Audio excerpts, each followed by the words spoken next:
Binay. Ito na kami, nagbabiyahe mga idol. Papunta kami ng Batangas. Dadaanan ko lang po yung mga apo ko, mga anak ko, doon sa bahay nila. Kasi dito sa amin sasakay. Kala ko hindi na kami makakaalis. Kinabahan na ako, kawawa naman yung mga apo ko.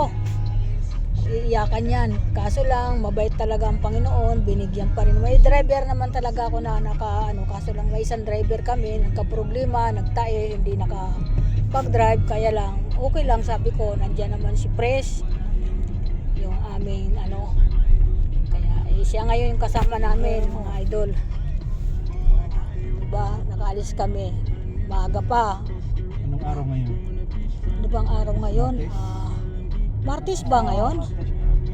Kaya yan, namamasyal na naman, maglilibang-libang. Punta kami ng magsuswimming. Okay, thank you, bye bye. Ay, maraming salamat po mga idol.